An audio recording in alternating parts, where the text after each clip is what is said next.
Hi, I'm Carol Padgett, live at the Digico booth at WFX 2010 here in Atlanta. I'm with Matt Larson.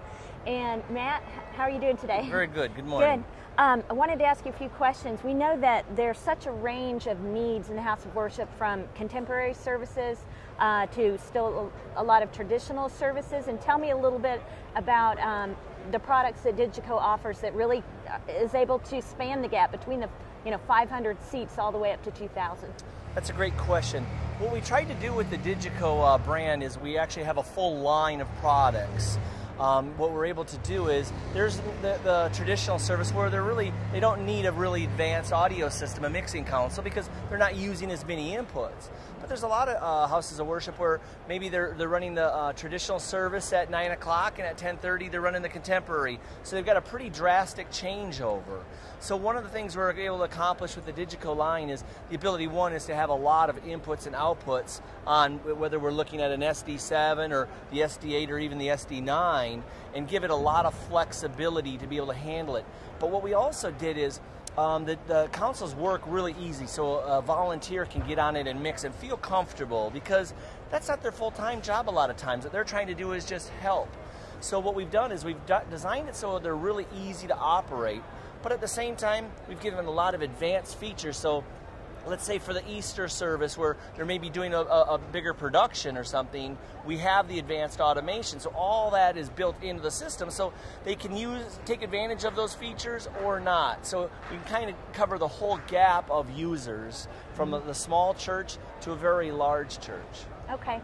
Tell me a little bit about the musicians' monitoring systems, because we know that churches have different setups and how they handle that, front of house and the monitoring. What does Digico offer that helps them out there? Okay, what happens in a lot of, you might have a situation where they have the flexibility and the luxury to have both a front of house mixing console and a monitor mixing console, maybe a broadcast console.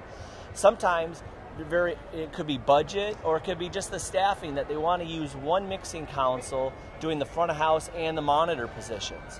So there's a couple things we could do. Is from the consoles we can actually drive actual speaker wedges up on the stage, or we can get into the in-ear monitoring system. With Digico, what we're able to do is we have the ability to add an Aviom card to any of our racks, to our Digi racks or Madi racks. And what that allows us to do is have a monitoring system using the Aviom, giving them 16 discrete mixes. Sometimes in the more complex setups, they're going to actually add maybe 2 Aviom cards to have 2 independent networks. This last year, working with Roland, we just worked on this new box that actually takes Madi stream off of any of our consoles, and that feeds actually 40 sources. The nice thing about that is now each person can have their own mixing personal mixer, the M48. But what's nice about this is we can choose who gets what of the 40 sources. So he has 16 stereo groups, so it gives you a lot more flexibility. But even the better part of it is, because I can actually program what goes to each person.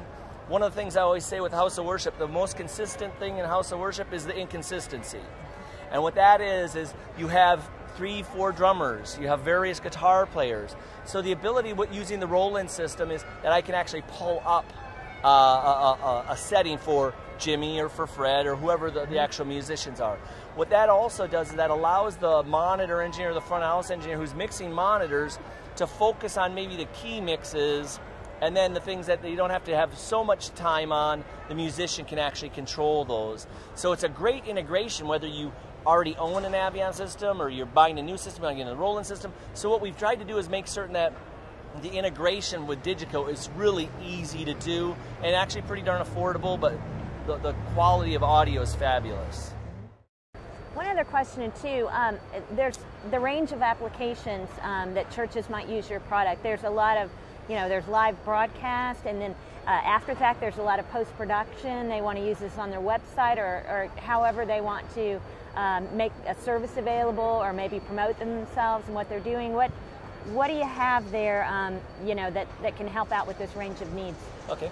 What we've done with Digico is we're a Madi-based system, and there's a few things that we can actually do that are very affordable to do, but still very high quality. I'm going to just use a little bit of an example that we can use for the recording side, but also for the training side of life.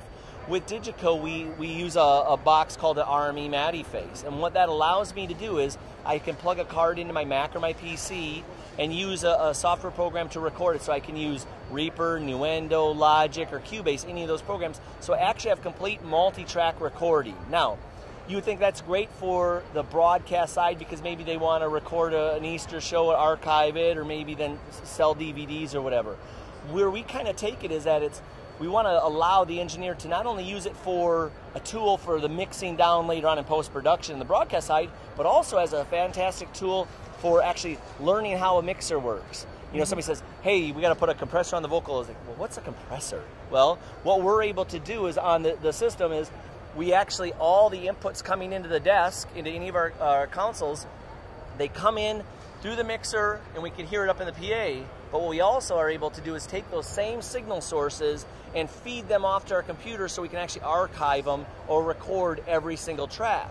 Then with a push of a button on the desk, what we're able to do is hit listen to copy. And what that does is that takes, we'll say our stage rack, we unplug the band and we plug all those tracks right back down those same channels. So I've got a multi-track recorder. The card costs like $1,650, cost of a computer and a little software, and you're set up and running with a multi-track recorder. So I can use that for my post-production.